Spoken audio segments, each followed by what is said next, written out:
Hello, I'm the nostalgia girl. I remember it because I don't have a choice in the matter. Now, Scooby Doo is one of the most classic.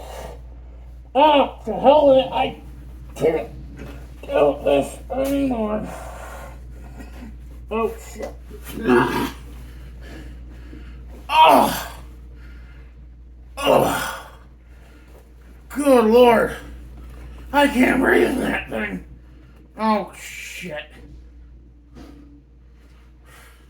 And I ripped it. Damn it. You know, the rehearsals went better than this. I tried it on a couple days ago to make sure it fit. It actually did fit.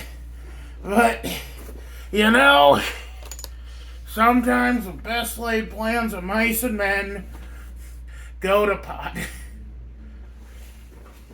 Maybe I can fix it with some glue.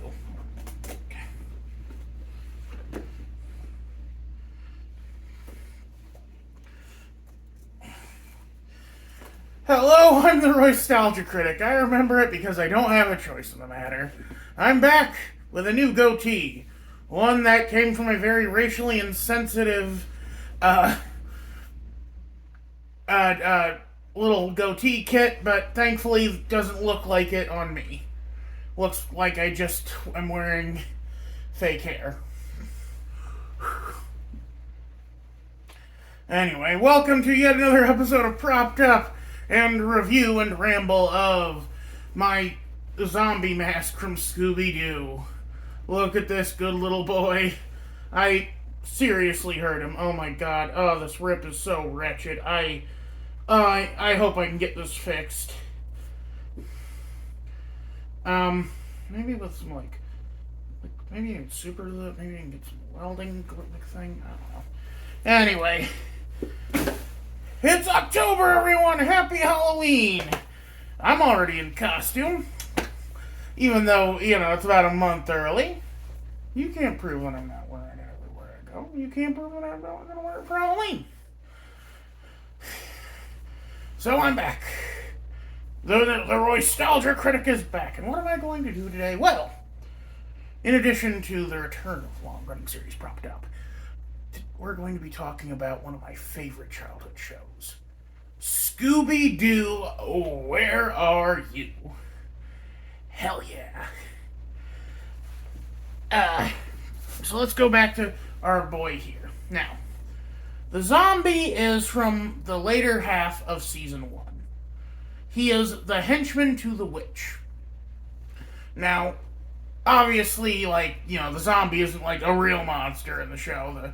The zombie is the zombie and the witch are some kind of like real estate. No, they're hunting treasure. Yeah, that's it. A armored car went off the side of the road, and they're looking for it. So they scare people away by pretending to be a zombie and a witch. But this is more a review of the prop based on more review of the mask prop. Now, they made several masks based on season 1 designs, ranging from decent like this to kind of bad. Like they made one of Charlie the Robot, which, of all the villains of season 1 to make masks out of, you choose the one creature that isn't a guy in a mask as one of the select few. And a lot of people like Charlie the Robot. I wasn't a big fan because I prefer the more, I prefer the monster designs to the. And a robot is not a monster. A robot can be a monster, but a robot is not a monster. Especially Charlie the Robot. He's too nice. Anyway, we see the zombie represented here in plastic. Good lord, it went all the way up the back of his head. That is, god, this is so bad. I hate it. Why am I so stupid? This was an $80 prop, guys. I bought this last year. Well, actually, I think I got it for $60 because I got it the day after Halloween. They have the witch this year too. I should go back and see if maybe do I want to complete the set or do I want to go for someone else? Because given my own druthers, I'd probably pick like the Creeper, because the Creeper is much more classic. The Creeper weirdly is, I would say, a lot more classic than the Zombie or the Witch, but the Zombie I think gets more representation because it's such a good design. With its elfin ghouly ears and its like sunken cheeks and its bulbous red eyes. He looks so dumbfounded and perplexed. He's just such a sweet little boy. He's not trying to hunt an armored car. He's just the slave. He's just the undead slave to a practitioner of evil magics. Anyway, alrighty. Let's talk about Scoobert Doobert. Oh, hold on. Last thing, I swear. I love how they've modeled the brow. Look at these wrinkles. I love this airbrushing of veins on the skin. There are folds in his neck. The ears are so good. This is a very this is a live-action version of the zombie mask from Scooby-Doo. Way better than the version from Scooby-Doo 2 Monsters Unleashed. I need to get this thing fitted. Yeah. Alright, so I have in my hand here a list of every villain from Season 1 of Scooby-Doo. And I'm going to be ranking them. I'm going to be talking about my favorites. So let's see, yeah? First up is the Black Knight Ghost. Now, give me a second here. Hey, careful. First up is the Black Knight Ghost. Yeah, I got stickers. Let's see if the dude bothered to put his name on here. No, he did not. Darn it! He has an Etsy store. Maybe I'll plug it in the description. Because this is going to be releasing on October 1st. I'm recording it on the 28th, so look forward to that. Tell yourselves in the past to look forward to it. Anyway. The Black Knight is probably one of the most iconic characters in the show. Old Man Wickles? Something like that. Peter Boyle in Scooby-Doo 2, Monsters Unleashed. Great design, kind of not that scary because he looks so bulky, and because he is just a plain night suit, which, don't get me wrong, the night suit can be pretty intimidating, but Fred, I think, was more broad than the night suit. There's a way to portray it. And then instant uptick in quality. Well, instant went from a 6 to a 10. We go to episode 2, Captain Cutler's Ghost. Hell yes. One of my favorite villains in the entire franchise. And such a great twist too. Captain Cutler faked his own death to haunt a marina. Oh god, Scooby-Doo managed to subvert its own genre in the second episode. The genre it created of the Monster of the Week cartoon. And then the next episode is a bit of an underappreciated one, the Phantom of the Castle. So this is another good one. A magician uses the Pepper's Ghost effect to project himself as a ghost and pretends to walk through walls and stuff, and has loaded the castle with all these stage props and animatronics to scare away people. So he basically turns a real castle on an island into the haunted mansion. It's pretty fun. Uh, I love it. No notes. The only thing is the design is a little lacking. It's your typical bedsheet ghost. Then you have the Minor 49er. Uh, Again, not a very inspiring design. Like, I think that's something, that's something you notice with, like, Captain Cutler, is that he is, because he is this, like, intimidating figure rising out of the water, covered in seaweed and glowing, he, like, instantly strikes you as way more supernatural and otherworldly, especially since it's an old timey diver suit. Like, even for the 1960s, that was like an old diving suit from like the mid 1800s. Uh, just absolutely terrifying. But anyway, Minor 49er.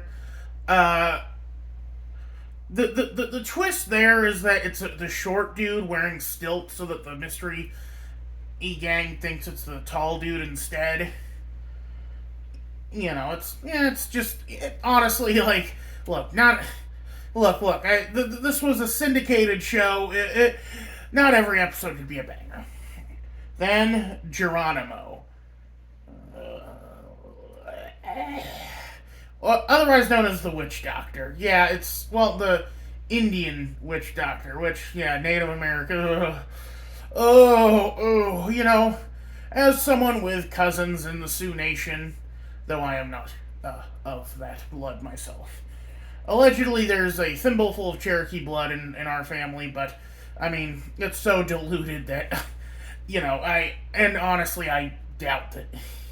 I doubt it. Every white person claims native ancestry, let's be honest here. But anyway, Geronimo, it's all about dog napping, which is so dumb. Like, it doesn't even have anything to do with the thing he's styling himself after. And it is a white dude, by the way. I think he owns one of the dogs or something. And they reuse the projection twist that they did with the Phantom. Like, it worked with the Phantom because it was a magician doing it who would know about the Pepper's ghost effect. But just some asshole who wants to eat at a Westminster show? No. Then you have Elias Kingston. Something about the Kingston family, it's a kid show from the 60s, man. I'm not going to remember every plot. Neither should you.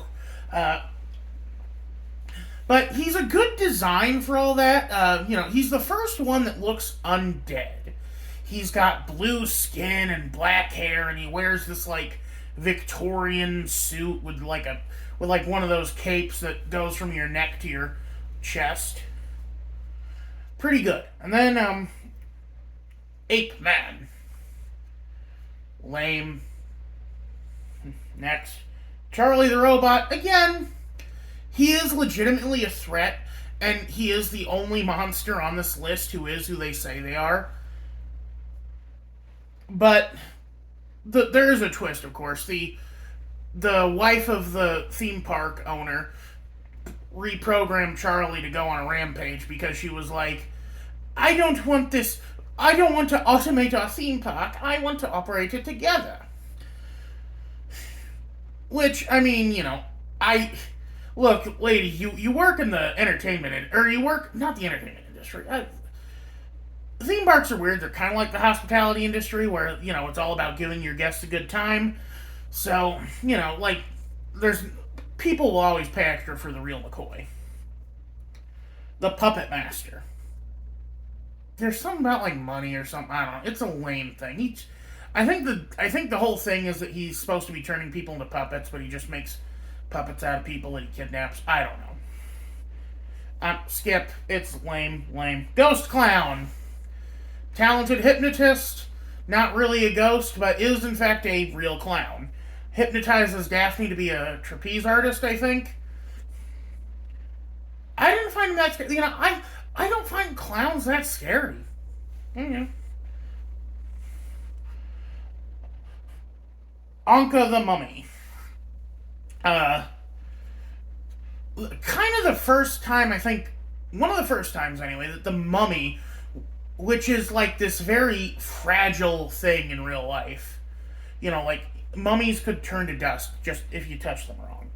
But Anka was strong. He would like plow through walls and stuff.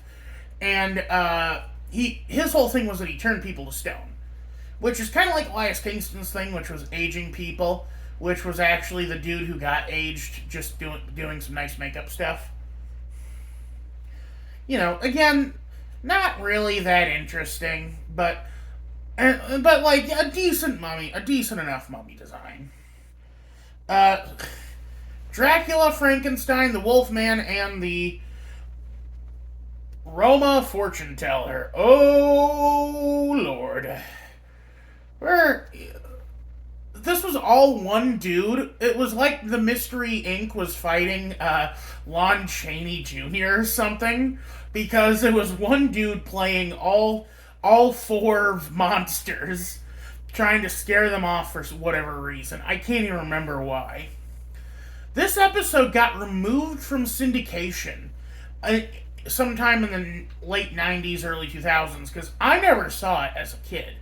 I had to look it up as an adult, and I think it's because they specifically used the G slur for Romani. I'm not going to say it. A bunch.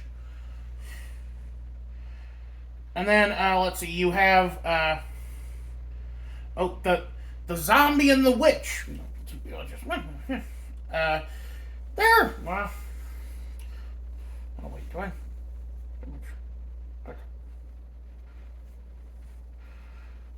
Oh, I forgot to mention these guys, the Phantom Shadows. I don't know what season they're from or anything.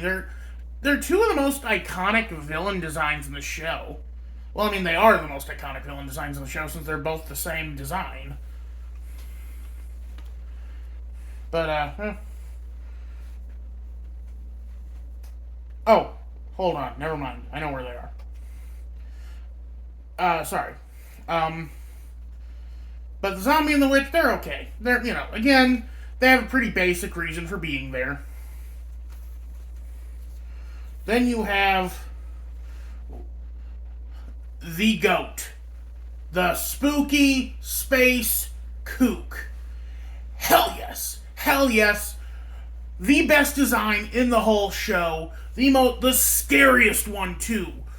His cackling laughter when he shows up is just nuts. Like, oh my god. Terrifying. Like, legitimately terrifying. Oh, I got two of... Okay. Anyway, and then, well, actually, speaking of, I got two of this guy, Redbeard. Redbeard, I think he keeps showing up because, like, I swear I remember him being in the Harlem Globetrotters episode, too. He's okay, just kind of a pirate. Yeah. And then, of course, like I said, the Green Ghost, one of the most iconic designs in the franchise. Pretty good. I think I remember it was something about an inheritance or something. The Snow Ghost, the Yeti Ghost, the one where they use rocket-powered roller skates or something like that. It was weird. Scooby-Doo is a weird show. Like, half the time they have legitimate, like, oh yeah, that makes sense. Then the other half of the time it's like, what the fuck are you talking about? Decent design. The eyebrows are kind of cool. The Ghost of Mr. Hyde. Another, like, kind of iconic design. And another, like, green dude. Turns out, Mr. Hyde was actually Dr. Jekyll the whole time. This is where we kind of toe the line between fantasy and reality in Scooby-Doo. Because, like, Scooby-Doo, there is this implication of, like, there's, like, because a lot of people joke, like, oh, Scooby-Doo is like, baby's first atheism, it's disproving the supernatural. But, Mr. Hyde tells Shaggy that he's going to turn him into a frog, which I don't know if he could do that, but he sure seemed to be convinced he was going to be able to.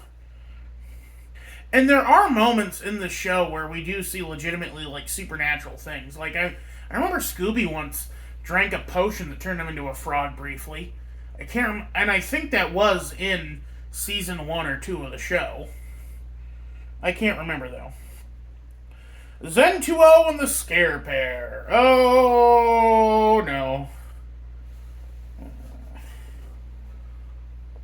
Somehow this one didn't get removed from the lineup. The Romani woman and Geronimo did, but not this one. Actually, come to think of it, the Snow Ghost had a really rough Asian accent voiced by a white person too. No, no, no, no, no, no, no, no, no.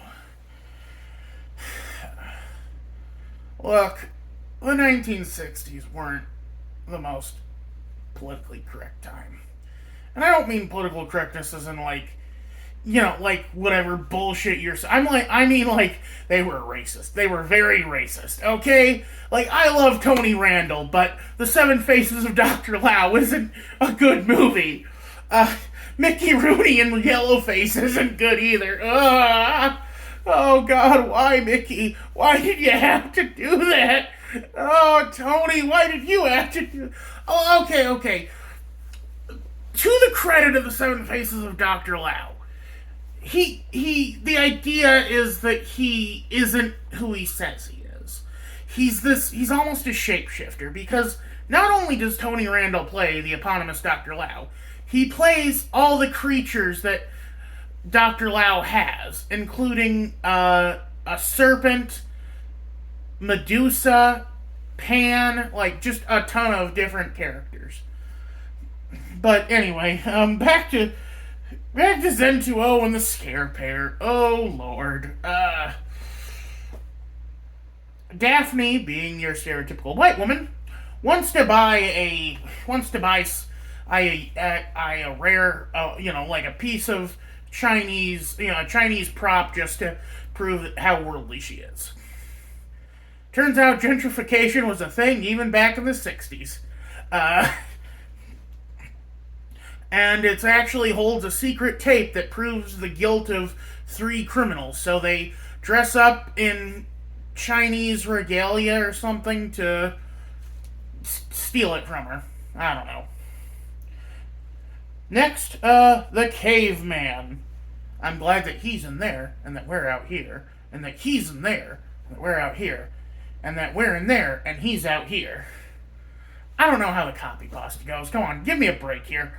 I got these off Bryn Daniels' list because I got tired of looking up the episode order and then trying to figure out which was which in it. We have the last of the stickers I have with the Caveman. He's meh.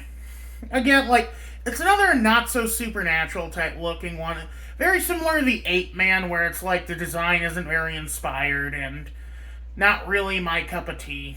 Again, like, I like the creepy ones. I like the ghoulish looking ones.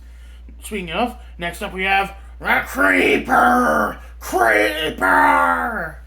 Man, like, this dude running at you with this, like, hunched over, almost gorilla-like stance, just screaming his name is insane. Like, he legitimately was a creepy dude. Also, one of the other times that Shaggy has what we can say weed humor.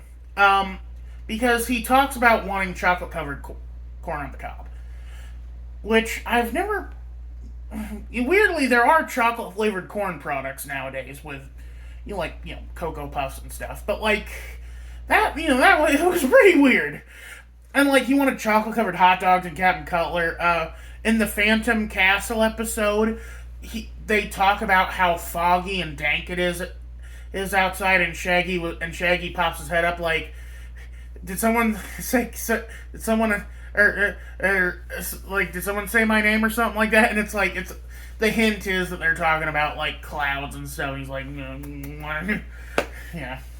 Anyway, the Headless Spectre. Surprisingly, one of my, an episode that got aired a lot when I was a kid, and pretty decent design, because it's that, it's that Southern Gentile, suit with no head, and it looks fantastic. Weirdly, he's not the villain of the episode. In another surprisingly meta twist, he's trying to scare off a dude who's been trying to break into his house. And the dude who breaks into his house has the lamest costume of anyone on this list. He wears a bed sheet, like, that doesn't even cover him, while he's swinging an axe. It's just so goofy looking. And then, oh no. The Witch Doctor. Look, Hawaii had just become a state about a decade previously. Our respect toward Polynesian culture wouldn't progress for another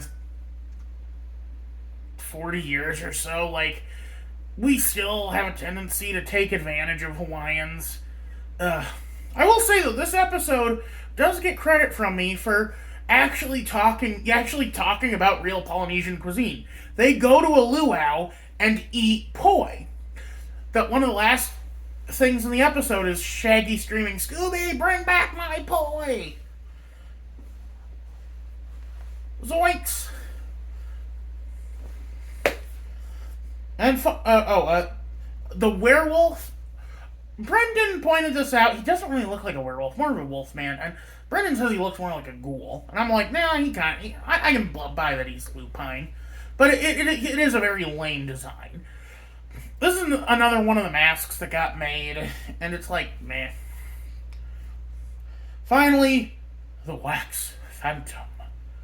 The first blob design of the show. Now, there's been several blob designs of the show, and the Wax Phantom is probably one of the best, because he does look legitimately, like, creepy. He's so big, and, like, you're trying to figure out how he looks like that.